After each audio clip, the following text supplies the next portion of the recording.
Hello friends, Champaran study point पे आपका स्वागत है। यूट्यूब पे मेरा पहला वीडियो है जिसमें मैं वर्ल्ड मैप की एक सीरीज़ स्टार्ट करने जा रही हूँ और इस सीरीज़ में हम वर्ल्ड मैप को बहुत ही विस्तार से कवर करेंगे और सारे लोकेशन को अच्छे से देखेंगे।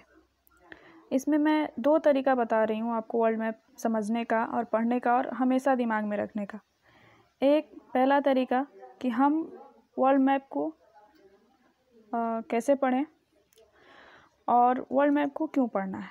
हम कोई भी जनरल स्टडी पढ़ते हैं, जनरल स्टडी का कोई भी विषय जैसे history, geography, economy, world history या इंटरनेशनल रिलेशन, तो हमें वहाँ इन देशों में इनमें से कहीं किसी देशों को देखने को वहाँ मिल ही जाता है।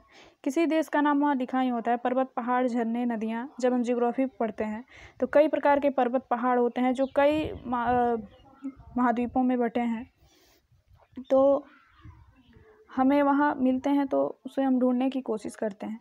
उन सभी पर्वत, पहाड़, झरनों को हमेशा दिमाग में रखने के लिए मैं दो तरीका बताती हूँ।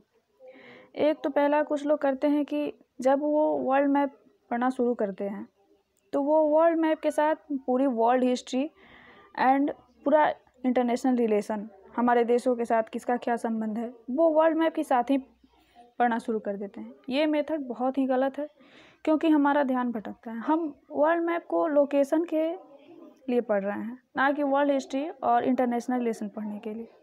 इंटरनेशनल रिलेशन, वर्ल्ड हिस्ट्री पढ़ते समय आप मैप को ज़रूर वहाँ उपयोग करें, और जब आप पहले सारे लोकेशन को जान जाएंगे, कौन से देश कहाँ है, किसकी राजधानियाँ कहाँ है, तो फिर आपको दिक्कत कहाँ होगी वर्ल्ड मैप और इंटरनेशनल रिलेशन समझने में। पहले आप वर्ल्ड मैप के लोकेशन को तो जानें।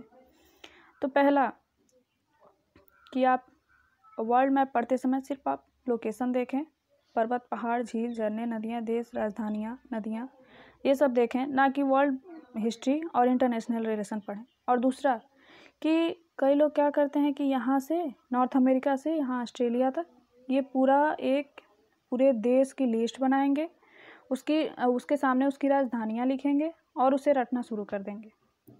तो ऐसे तो देश और राजधानियाँ तो याद हो जाएगा, लेकिन ज़रा सोचिए कि अगर पूछा जाए, यहाँ बीच से कोई देश उठाया जाए यूरोप पर, पूछा जाए कि नीदरलैंड कहाँ है, तो आपने तो यहाँ से यहाँ तक देश रट रखे हैं, राजधानियाँ रट रखी है, लेकिन आपने तो ये तो पढ़ा नहीं है कि यूरोप के कितने देश हैं, एशिया में कितने देश हैं, अफ्रीका में कितने हैं, नॉर्थ अमेरिका में कितने हैं और साउथ अमेरिका में कितने हैं, अंटार्कटिका में कितने हैं और ऑस्ट्रेलिया में कितने हैं। तो आप क्या करेंगे कि यहाँ ऑस्ट्रेलिया से शुरू करेंगे, यहाँ ये रसिया, ये नॉर्थ अमेरिका, साउथ अमेरिका, ये पूरा गोल गोल घूमते हुए आप ढूंढना शुरू कर देंगे कि नीदरलैंड कहाँ है। लेकिन उसको आप अगर डिवाइड कर दें, एशिया के देशों को अलग, यूरोप के देशों को अलग, अफ्रीका के देशों को अलग, साउथ अमेरिका के देशों को अलग, नॉर्थ अमेरिका के देशों को अलग, तो सोचिए थोड़ा सा आसान हो जाएगा कि कम से कम ये तो पता होगा कि एशिया में कितने देश हैं। और आपसे कोई कजाकिस्तान पूछेगा तो आप एशिया में ही उसे ढूंढेंगे। दिक्कत तो फिर भी होगी, क्योंकि जब आपसे कोई पूछेगा कजाकिस्तान कहाँ है तो आप यहाँ जापान से शुरू करेंगे और यहाँ सऊदी अरबिया तक पूरा एशिया ढूंढ मारेंगे। लेकिन फिर भी थोड़ी सी सहूलियत तो होगी, क्योंकि आपको ये तो पता होगा कि कजाकिस्तान एशिया में है। और दूसरी बार में ये हुआ, और तीसरी बार में हम एशिया को भी कई भागों में तोड़ेंगे। एशिया को, जैसे ये सार्क देश है, ये आसियान देश हैं, यहाँ सेंट्रल एशिया है, यहाँ काकेशस देश हैं, ये मिडिल ईस्ट है और ये ईस्ट एशिया है। तो इसे हमने कई भागों में तोड़ दिया। अब सोचिए आपसे कोई पूछे श्रीलंका कहाँ है, तो आप सीधे सार्क में आएंगे यहाँ नीचे, क्योंकि आपको पता है, आपने याद कर रखा है कि श्रीलंका सार्क में आता है, तो आप यहाँ सार्क देशों में आएंगे। और आपसे कोई पूछे कजाकिस्तान कहाँ है, अब पूछे, तो आप यहाँ सीधे सेंट्रल एशिया में आएंगे, क्योंकि कजाकिस्तान को आपने सेंट्रल एशिया में पढ़ा। तो आपको पूरे एशिया में कजाकिस्तान को ढूंढने की ज़रूरत नहीं पड़ेगी। तो कभी भी मैप को पढ़ें, चाहे आप ग्लोब से पढ़ें, बुक से पढ़ें, उसको कई भागों में तोड़ के पढ़ें। वैसे मैं अपने ये वर्ल्ड मेरी मैप की सीरीज़ में मैं पूरे महाद्वीप को, जैसे ये Asia, Africa, Europe, north America, south America और ऑस्ट्रेलिया, यहाँ अंटार्कटिका पे तो जीवन नहीं है, यहाँ कोई देश नहीं है, तो इन 6 महाद्वीपों को मैं बहुत ही विस्तार से कवर करूँगी। और यहाँ के देश, राजधानियाँ, पर्वत, पठार, झरने, झील, नदियाँ, ये इनके द्वीप और खाड़ियाँ, सागर, महासागर, इन सभी को कवर करते हुए ये पूरे वर्ल्ड मैप की सीरीज़ एक बनने वाली है, जो आपके प्रतियोगी परीक्षाओं में बहुत ही मदद करेगी।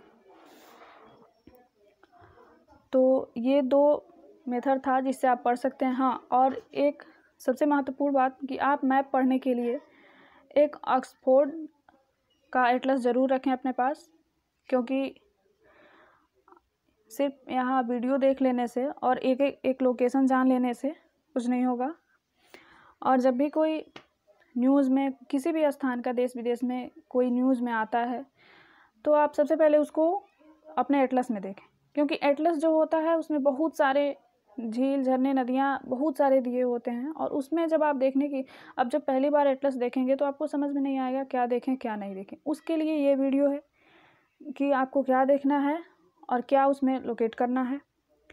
और उसके बाद अगर इस वीडियो में कोई लोकेशन छूट जाता है और वो न्यूज़ में रहता है, तो आप उसे अपडेट कर सकते हैं अपने एटलस से।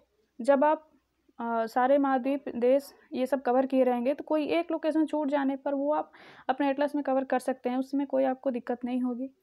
तो इस तरह हमारे नेक्स्ट हर वीडियो को पाने के लिए चंपारण स्टडी पॉइंट को सब्सक्राइब करें, बेल आइकन को प्रेस करें, ताकि हमारे हर वीडियो का नोटिफिकेशन आप तक पहुँचे और आपके प्रतियोगी परीक्षाओं में मदद करे। धन्यवाद।